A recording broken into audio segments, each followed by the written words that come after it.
What's going on, everyone? Thanks so much for tuning in to another episode of the Ducks Dish podcast. I'm your host, Max Torres with ScoopDuck on 3, coming to you on Monday, March the 17th, 2025. Happy St. Patrick's Day. Hope you're wearing some green today. And if you're a Duck fan, shouldn't be too hard for you. I'd assume you'd have a plethora of options, but we're super glad to have you here. Thank you so much for tuning in to another episode of the Ducks Dish podcast. We got some recruiting to talk about, some Oregon football as the Ducks held their second spring practice, and then a little bit of NCAA tournament news on today's episode. And joining me is ScoopDuck owner and publisher Justin Hopkins. J-Hop, how are you? Good, doing good.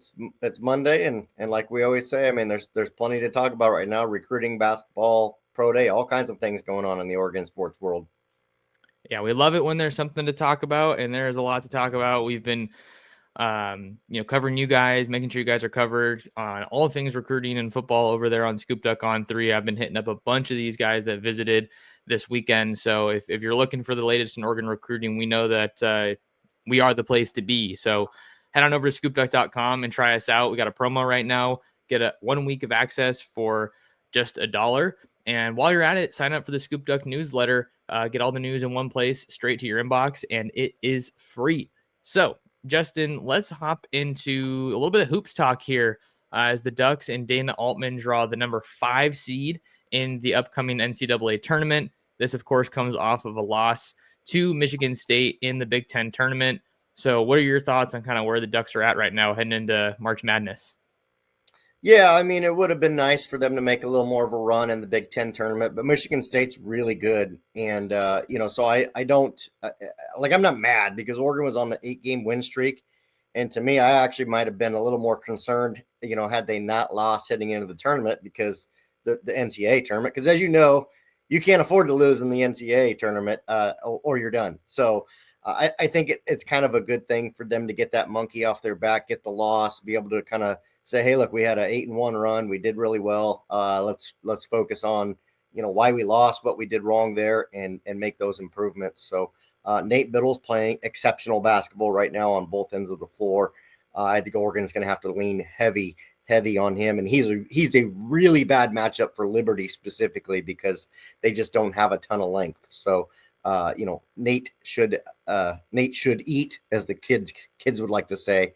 But to me, I mean, the wild card's Jackson Shelstad. He's been inconsistent. The times that he plays well, Oregon tends to play well. The times that he doesn't play well, Oregon seems to struggle. And that was the case against Michigan State. He had a lot of turnovers. I think he finished with 7 or 8 points. It wasn't a ton. Doesn't always have to be points in terms of playing well, but he needs to distribute the ball, and the offense kind of runs through him because he's the point guard. So I think that's the big key there. But Oregon they're favored against Liberty. They should handle Liberty. I think that's a pretty easy matchup. Not easy. That's a pretty favorable matchup, though, for Oregon.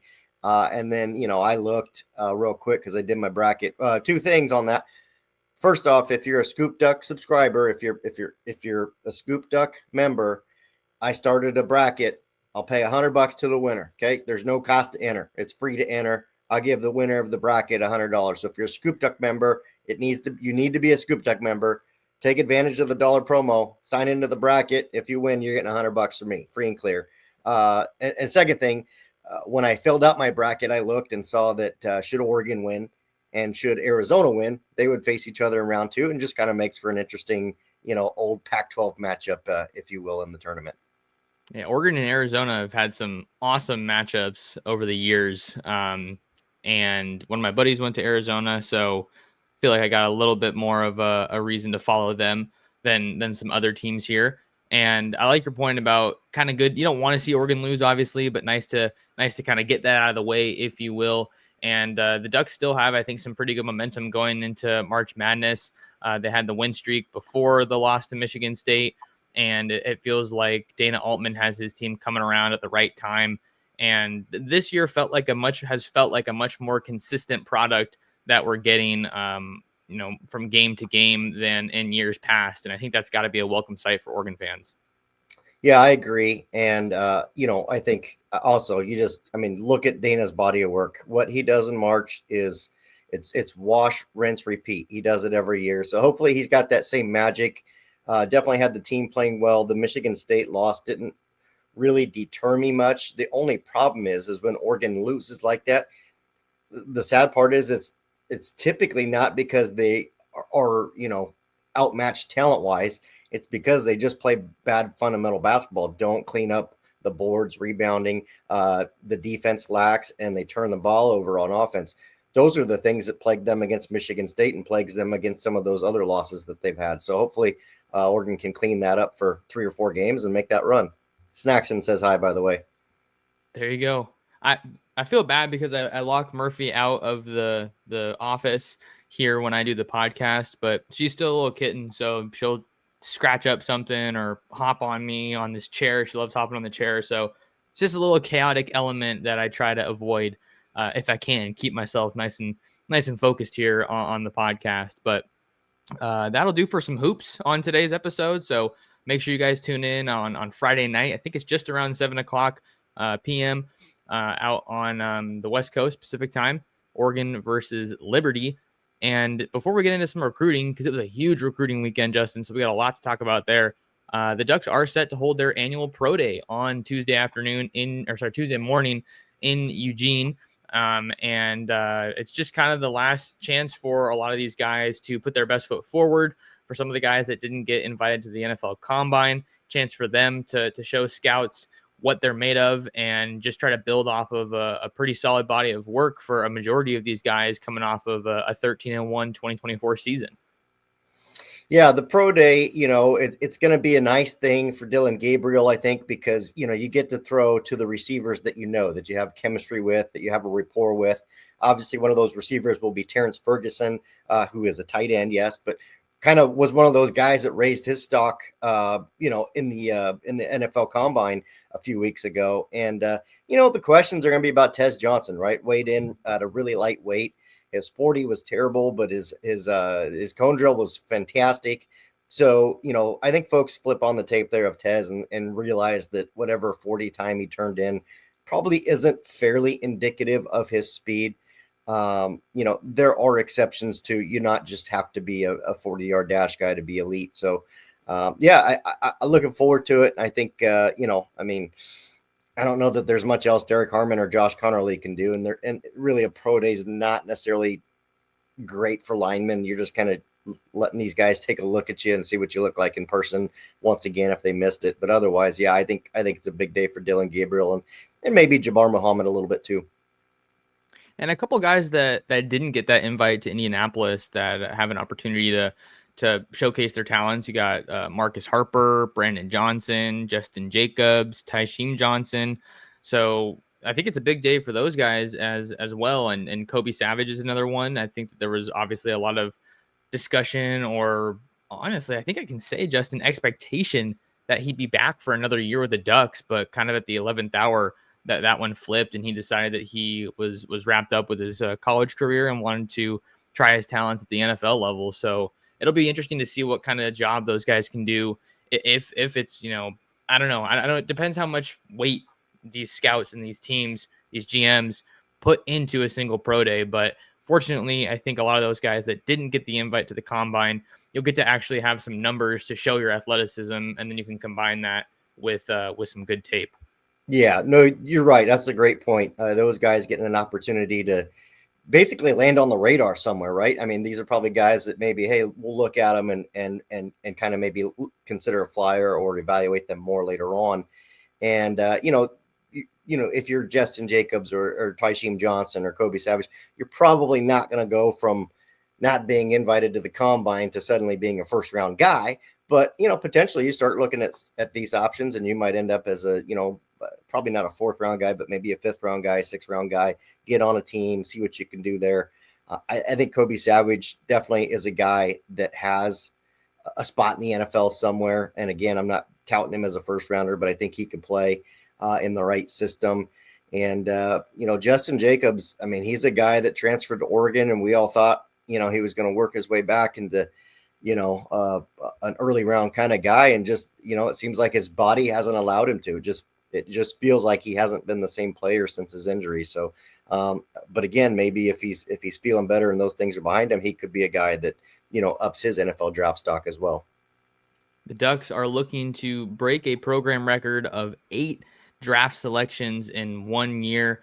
After sending 12 guys to Indianapolis, you have to think that they are set up to be in a really good position to break that this year. But there's no guarantees. Crazy things happen during the draft, but I think that they are certainly showing that they are going to become even more of a destination for these NFL teams to build their rosters for years to come. So I'm super excited to see how that goes. I think the plan is for us to have our photographer Max Unkrich out there at Pro Day. So Max does great work. If you guys are subscribed to ScoopDuck or follow either Justin or I on social media, I'm sure you've seen some of his stuff, but he's phenomenal with the camera. So it'll be fun to have him out there to kind of take us inside that Pro Day on Tuesday.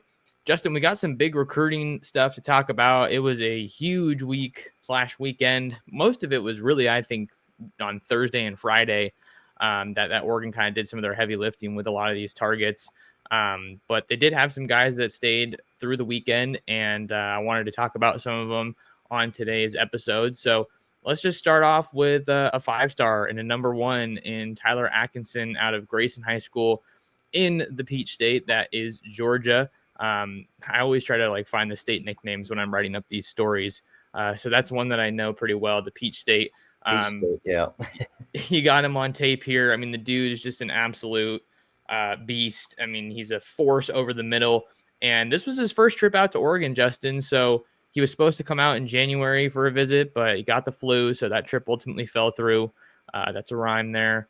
But Oregon really needed to get him on campus because we're at a crucial point in the recruiting calendar where I don't know if I speak for you as well, Justin, but if a guy doesn't visit Oregon in the spring or at the very least an unofficial visit before an official visit, I'm not really giving him much of a shot to land at Oregon. That's not to say that Oregon won't take a commitment in a case like that, but it's pretty rare. I think almost everybody that commits to Oregon has taken multiple visits before they make that decision. So the Ducks definitely had, and I think still have some ground to make up here with one of the top players in the Southeast. But the return that I was getting is that it went really well. And I really wouldn't be surprised if they got him back on campus for an OV.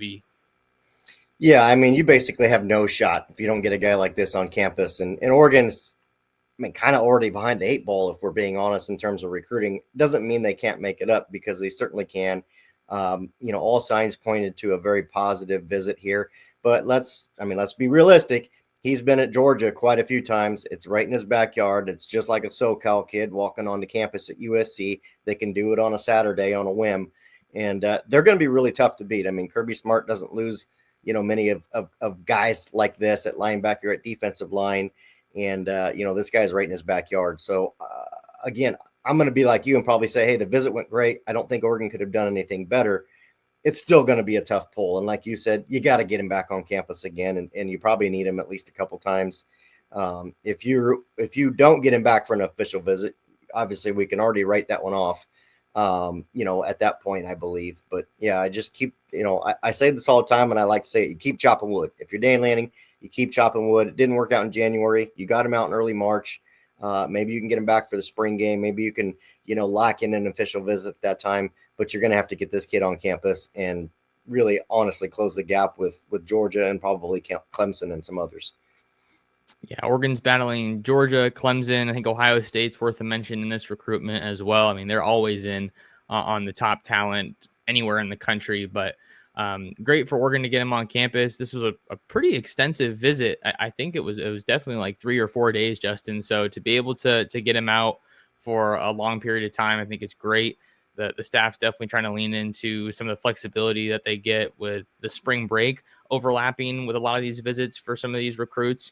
Man, Brian Michalowski and Dan Lanning would love to add a guy like Tyler Atkinson to the middle of their defense, right next to Tristan Phillips, the 4-star backer out of Ventura, California. So this was a really big visit. The Ducks needed to do well. I'm trying to do everything I can to work the phones to get an interview up for you guys over on ScoopDuck, but sometimes some are easier than others. But definitely overall a positive sentiment and development for Oregon and Tyler Atkinson coming out of this weekend trip to Eugene. Yeah, and you know what? Even if Oregon misses here, which who knows, they might not. The good news is you don't need a big linebacker class in this cycle. I don't think Oregon's going to probably sign more than 2 linebackers. The only way that goes more than that, in my opinion, is if a guy like Tyler Atkinson is the third guy, if that makes sense. You got to cut, maybe Talanoa Ely and another linebacker commit, and Atkinson wants to come. You're not going to tell him no.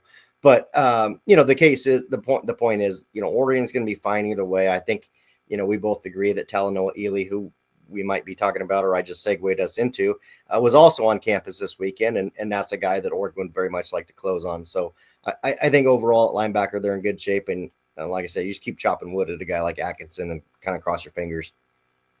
We gotta keep chopping wood on a shirt or something. I feel like a lot of Oregon fans are super creative, and a lot of them obviously over at ScoopDuck love to follow recruiting. So maybe a picture of Dan, and then the keep chopping wood could probably do some kind of a Beaver diss on there if you want with the rivalry. So I'm just gonna float that idea out there, but I definitely have to give you credit, Justin, because you say that one quite a bit. But it's exactly where Oregon's at with Atkinson and another guy we'll talk about a little bit later here. Let's stay on defense for another top talent that Tosh Lapoy and the Ducks are after. Derek Coleman-Brusa out of Seattle, Washington, Kennedy Catholic, was back on campus for another unofficial visit, and he made this trip by himself. And the biggest thing he told me he was looking for on this trip was to see if the Oregon staff was for him. And I asked him that question when I interviewed him, and I'll be honest, I don't feel like I got the most straightforward answer. But I think it was because he kind of took it as me saying, like, hey, are you going to Oregon? But I was like, no, I'm not trying to do that. But they did all the right things here with Derek Coleman-Brusa. And I think that this is a guy who's just a joy to interview, Justin, like super genuine, down to earth guy. I also interviewed his defensive coordinator at Kennedy Catholic, and that's a story you guys got to watch out for. A coach's perspective, coach's take over on ScoopDuck. And he's just a really, really good kid. But Oregon finds themselves in quite a battle here, going against schools like Ohio State, Washington, USC, and UCLA. But I think Oregon's done everything they can here to really solidify themselves as a school that's going to kind of get a hat on the table here whenever it is time to get a decision from Derek Coleman-Brusa. And we know the Ducks love to take the top talent out of the state of Washington. Well, yeah, this one's kind of the opposite of Tyler Atkinson. We talk about Atkinson not being on Oregon's campus much because it's across the country. Well, this one's 5 hours north up the road, 5 hours-ish. He can make the trip to Eugene fairly quickly. He's been to Eugene, I don't know how many times, but it feels like it's probably been at least 4 or 5 times, just going off the top of my head. So, like I said, at this point in his recruitment, when you start visiting a school as many times he's visited Oregon, I think you're just kind of, you're really – I don't mean it this way, but you're starting to overanalyze, like, okay, I like all these things about this school. Let me look for something I don't like. And, that kind of probably feels like what he's like at this point. Like, hey, am I comfortable enough around these guys to play? This was an opportunity for him to see Oregon practice, which is probably one of those other, checks he needed to get in a different box. There was just to kind of, hey, these guys show up on Saturday, but what are they doing on, Monday, Tuesday, Wednesday in practice? And so, that was probably another check mark for Oregon. I think the Ducks lead here. I feel like they've led for a while, and I just think that this one is trending in the right direction for Oregon. Looks like he'll take official visits in June, and I think Oregon got the last one, if I recall correctly. So really like where the Ducks are at here. Just as for those who don't know, this is more of an edge player, outside linebacker, not necessarily like a true linebacker like Atkinson. They don't play the same position. So I wasn't trying to compare the two on the field, just in terms of their recruitment. Definitely. Well, I have his schedule here, so I'll just follow up on your point, Justin. May 2nd, he'll be at Washington. May 16th, he'll be at UCLA. June 13th, he'll be at I'm sorry, hold on, let's see here. May 2nd, Washington. May 16th, UCLA. June 6th, USC. June 13th, Ohio State. And June 20th, Oregon. And we know, of course, I actually just learned this, so I have to kind of admit where I was messed up here. But I just learned that the dead period, things go dead right after that last official visit weekend. I kind of thought it was all throughout June, but that's huge. Oregon has the last visit. I'm pretty confident saying that he's got the best relationships of any school with the Ducks in his recruitment. But I think he's also someone that really values and cares about where he comes from. And that's a big part of why Washington is a big force in this recruitment as well. But feeling really good about where things stand here. I don't think I'm too far behind you, Justin, putting in an RPM in favor of the Ducks. But this is one that is certainly worth watching. Last note I'll throw in here is that Kennedy Catholic is also was home to Micah Benuelos, who Oregon recruited not too long ago, but he ended up at USC. So if you're looking at Seattle area schools, I mean, you got O'Day and you got Kennedy Catholic, and those are two of the schools that are always right there at the top. Yeah. And I mean, Dan Lanning set up shop in Los Angeles. Obviously, the last few years, clearly USC and Lincoln Riley are battling back much more this year, but he's also set up shop in Seattle too. Oregon's basically been able to pluck the top players out of Seattle, regardless of who the head coach was at Washington when it was Kalen DeBoer. Now it's obviously Jed Fish. So two areas that have been productive for Oregon. And, one of the things I love is just that Dan Lanning doesn't overlook these, we'll just call them homegrown guys that, are in the Western footprint, in the Western region. We know the Ducks can recruit nationally, but they've poured a lot of resources into Derek Coleman-Brusa because they do think he's a great player and they would love to have him on the team. So I love that they don't overlook guys like that. We're going to stay in the trenches here on this next visitor, but we're going to hop to the other side of the ball, Justin, and we're going to talk about 2026 Denver, Colorado, Valor Christian offensive lineman Cannon Smith. If you follow football, maybe Valor Christian sounds familiar to you. It's the school that produced Christian McCaffrey. I'm pretty confident that was the school. And then they also produced Roger Rosengarten, who was a big offensive line target for the Ducks when he was coming out of high school not too long ago. He is now in the NFL and ended up at Washington. But this is a school that puts out guys. And Colorado doesn't get a ton of talk as far as high school recruiting goes, but the Ducks did sign Blake Purchase out of Colorado. So every now and then you'll get a guy. Emmanuel Pregnon is from there. So every now and then you'll get a guy, and Oregon makes sure to keep those guys on their radar.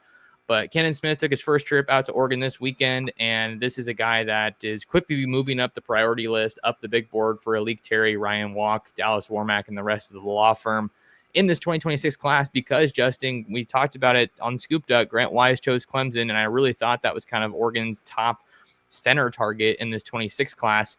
But now I think that Cannon Smith is becoming one of their big targets as well. He's listed on most major services as an offensive tackle, but got a little bit of clarity this weekend. It looks like he wants to play on the interior in college, and Alik Terry says that he told him on the visit rather that he could see Cannon Smith lining up anywhere on this offensive line. But Ducks made an awesome impression.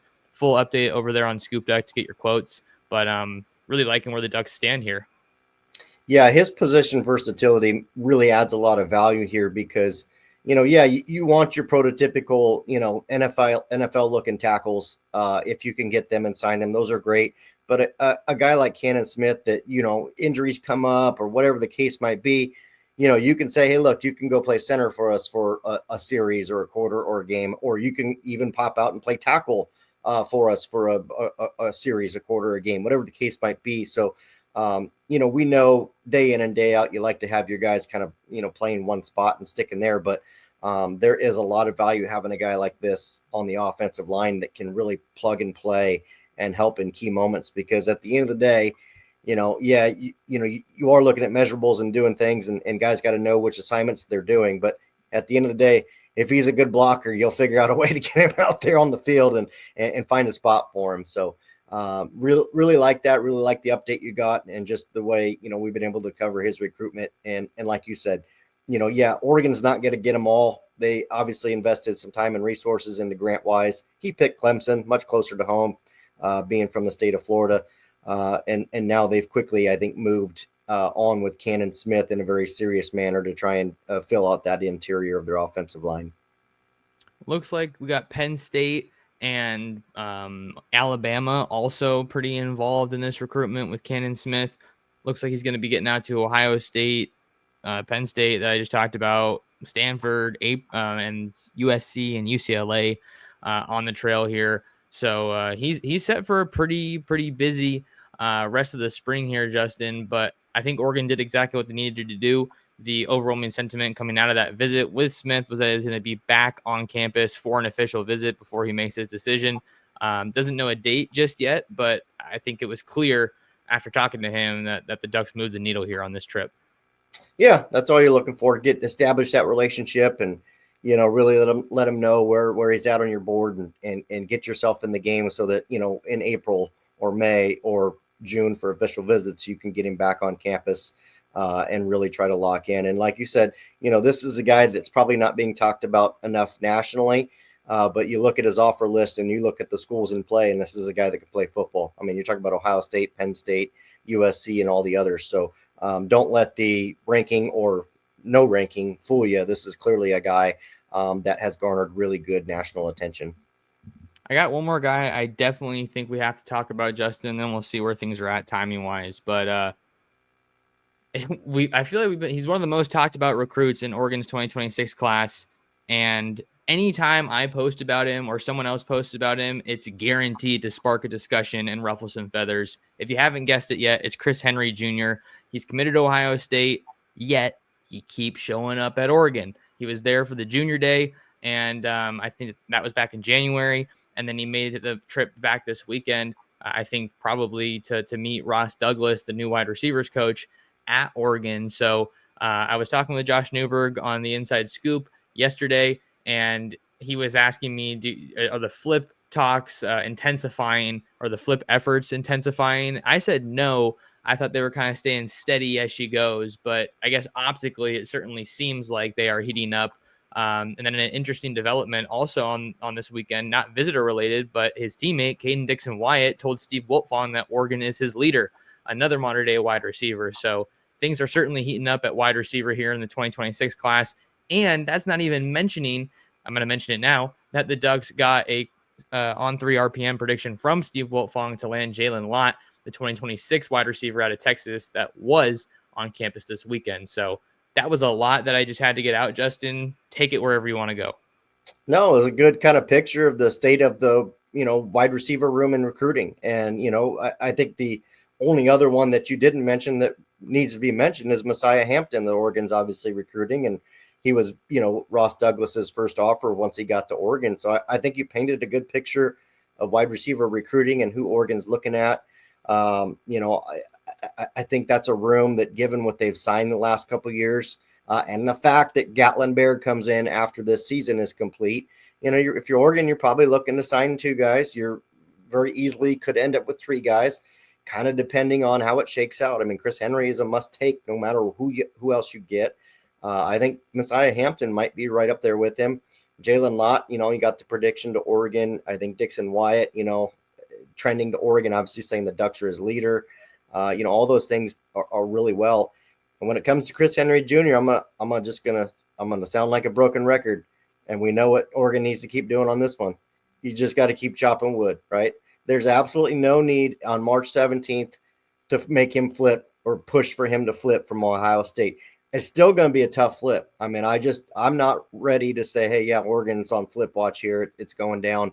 They're doing absolutely everything well to stay in this recruitment. And I think this is one that goes into the fall. This one, no matter what happens, no matter who he visits, no matter what he says, will go deep into the fall.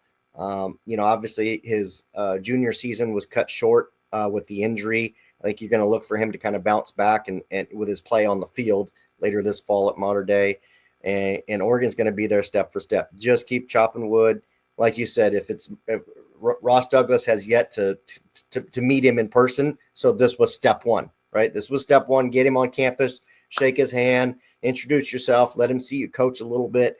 And now you start forging that relationship that Junior Adams had built so well before he left for Dallas. So, love that you threw him out there. I really like how the wide receiver room is looking early on. And again, I don't think Oregon's taken 4 or 5 guys in this class. If they can get 2 or the right 3, they're good, and they're looking good for a couple already. So the last thing I think I'll throw out on Henry and just the recruiting discussion for the pod is just a little something for people to chew on as they think about Oregon recruiting and Chris Henry in particular. As you know, Justin, some people who follow me know that I was over at the Elite 11 Regional in LA yesterday, all 22 camp. And one of the main reasons that I went there was just to network and talk to some people that I know. And one of my favorite SoCal Connects was there. So I happened to talk to them and then got talking a little bit about Ohio State and Chris Henry and wide receiver stuff. He told me, Chris Henry did, in the last interview I did with him, that basically, as long as Brian Hartline's at Ohio State, he's rocking with the Buckeyes. But then I kind of got thinking in this conversation with the source, is what is Brian Hartline's kind of end game? It's so he got promoted to offensive coordinator. I doubt it's going to be like, oh, okay, I was OC for a year. Now I want to go back to just focusing on the wide receivers. Like, no, you probably are on the track to work your way up the ladder. This is probably a guy who wants to lead a program. So what does that look like? His role and his involvement with the receivers. You're not just working with the receivers. You're working with the quarterback, the running back, there's so much more that you have on your plate. And I don't really know how that's going to look over the next year or so. Am I saying that that's the reason I think that Oregon could flip Chris Henry? No, but I think it's just part of this ever evolving and complicated situation. So I'm just interested to see how Brian Hartline's role evolves and kind of what his involvement with the receivers looks like moving forward. Because I think that that's something we have to keep an eye on here as Oregon really tries to put the pedal to the metal and do all they can to pull off one of the biggest flips. Yeah, I mean, it's certainly something to think about. Obviously, he moves to offensive coordinator. He's still at Ohio State, right? But you're not working with him every day now. He's not sitting there in your room coaching you up like he would have been had you gone there. And don't get me wrong, Brian Hartline's resume speaks for itself, right? I mean, he's really good at recruiting wide receivers and getting them into the NFL. I don't debate that. So is it a small window for Oregon? Yeah, it's probably a little bit of a small window for them to kind of, hey, look, you developed this relationship with Coach Hartline, but he's not going to be with you every day. He's going to be, coordinating the offense and probably more so working with quarterbacks than receivers. And, so, I mean, if you're Ross Douglas, you're not pushing on that too hard, but you're making, an effort to build that relationship and then just kind of like, hey, I'm going to be with you every day. We're going to be in the room talking about game plan and things we need to work on. So, I don't think they're going to negative recruit Ohio State, but they're going to really lean into that. And it'll be interesting. I'm sure it's a little bit of a thing, but again, at this point, I'm still not sunshine pumping. I still think he's going to be a bit of a tough pull from Ohio State.